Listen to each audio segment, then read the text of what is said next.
नमस्कार दोस्तों, मैं हूं योगाचार्य सुमित पांडे। आज हम बात करने जा रहे हैं माता शैलपुत्री की। प्राचीन काल से योग का बड़ा ही अच्छा संगम रहा है शिव और शक्ति का।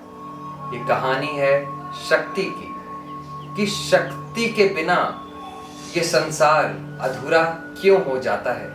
आने वाला समय है नवरात्रियों का, तो हम बात करते हैं कि कैसे शैलपुत्री और कैसे नवरात्रि की शुरुआत होती है। ये कथा है प्राचीन काल की। प्राचीन काल में ब्रह्मा के पुत्र प्रजापति हुए, जिन्हें सृष्टि को पालने का और संभालने का कार्य प्रदान किया गया। प्रजापति एक बहुत ही शक्तिशाली राजा और बहुत ही ज्ञानी व्यक्ति थे। उनकी पुत्री हुई सती।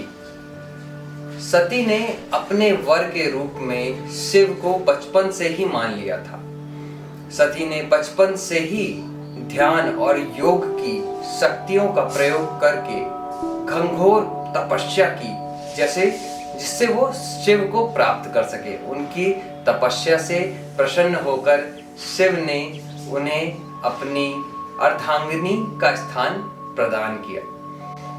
जब शिव ने ये मान लिया कि हाँ, अब सती ही मेरी अर्धांगिनी होंगी, और सती ने जब ये प्रजापति को बताया कि मैं शिव से शादी करना चाहती हूँ, तो प्रजापति प्रसन्न नहीं हुए। उन्हें लगा कि ये कपाली व्यक्ति जो भस्म में रहता है, पहाड़ों में रहता है, रहने की कोई अच्छी व्यवस्था नहीं है और गणों के साथ रहता है, ये मेरी पुत्री को कैसे सुखी रख पाएगा। तो वे इस शादी से खुश नहीं थे। फिर भी सती की जिद के कारण प्रजापति ने उनकी शादी शिव से करा दी। अब जब ये शादी करा दी तो प्रजापति मन ही मन उनको लगता था कि शिव उनकी पुत्री को खुश नहीं रख पा रहे होंगे और उनकी पुत्री को बहुत कष्ट हो रहा होगा। ऐसा सोच सोचकर वे मन ही मन कुंठित रहते थे। उन्होंने एक भव्य यज्ञ का निर्माण किया, एक बहुत ही बड़ा यज्ञ करवाया जिसमें सभी देवी देवताओं को बुलाया। अब सती को ये बात पता चली कि मेरे पिता मेरे घर में एक बहुत ही महायज्ञ का कार्यक्रम आयोजित हो रहा है और मुझे भी उसमें जाना चाहिए। तो सती ने शिव से कहा कि प्रभु, मेरे परिवार में, मेरे गृह स्थान में एक यज्ञ हो रहा है, कृपया करके आप चलें वहां पे हमारे साथ। शिव ने कहा कि मुझे लगता है सती कि अभी तुम्हारे पिता हमसे किसी बात से नाराज है, इसलिए शायद उन्होंने हमें निमंत्रण नहीं दिया, हमें बुलाया नहीं कि आप इस यज्ञ में आए, तो ऐसे जाना अनुचित होगा। लेकिन सती नहीं मानी।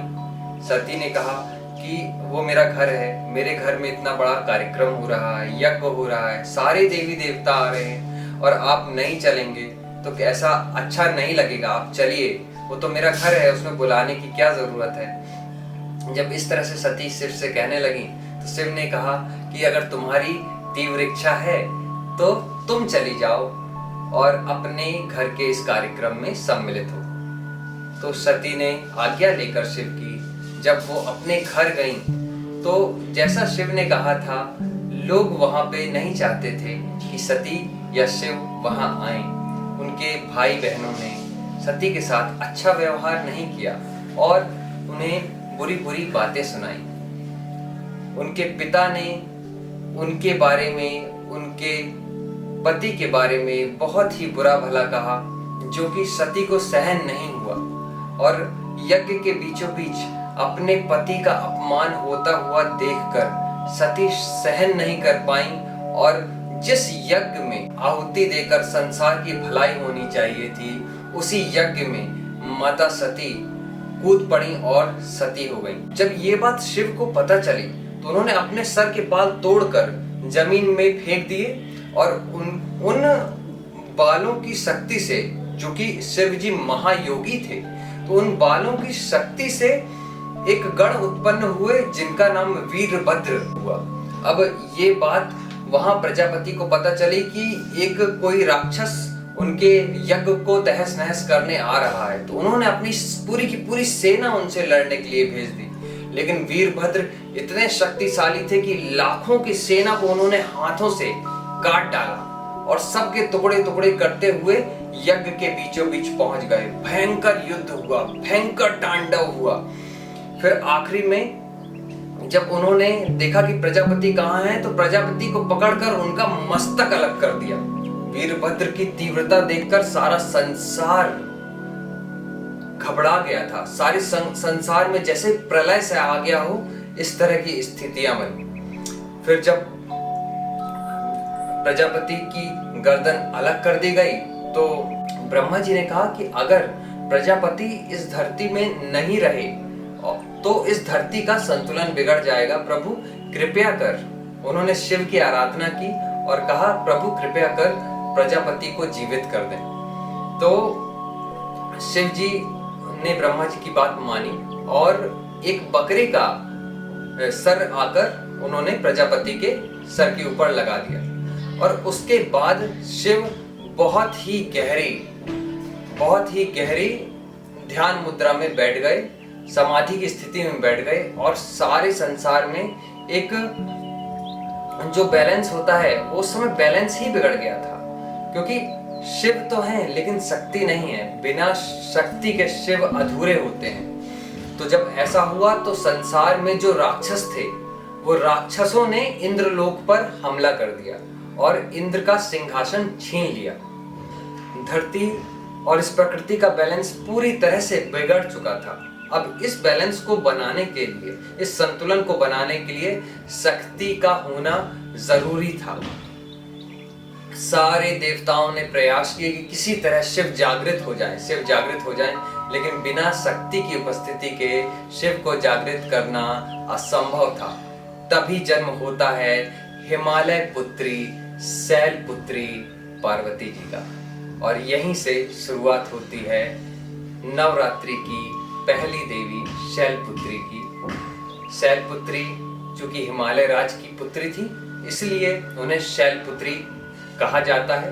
वो शिला के समान मजबूत और ताकतवर हैं और उन्होंने फिर तपस्या की शिव को जागृत करने की, और फिर शिव का विवाह शैलपुत्री पार्वती से हुआ, और इसीलिए हम पहला दिन नवरात्रि का शैलपुत्री के लिए मनाते हैं। तो दोस्तों, नवरात्रि के पहले दिन माता शैलपुत्री का दिन है। इस दिन आपको पीले रंग के वस्त्र पहनने चाहिए। चूंकि जितनी भी नारियां हैं उन्हें ही शक्ति का स्वरूप माना गया है, इसलिए इन 9 दिनों में सिर्फ शक्तियों की ही उपासना की जाती है। इन दिनों में ऊर्जा का स्तर बहुत ही तीव्र और बहुत ही तेज होता है। माता शैलपुत्री की आराधना जो व्यक्ति करता है, उसका सूर्य बहुत प्रबल हो जाता है। ओम ह्रीम शिवाय नमः का जाप जो व्यक्ति इस दिन करता है, वो व्यक्ति अपनी परेशानियों को खत्म करने की शुरुआत कर देता है। माता की कृपा बनना प्रारंभ हो जाती है। इस मंत्र को और गहराई से सुने। ओम ह्रीम शिवाय नमः। ओम ह्रीम शिवाय नमः।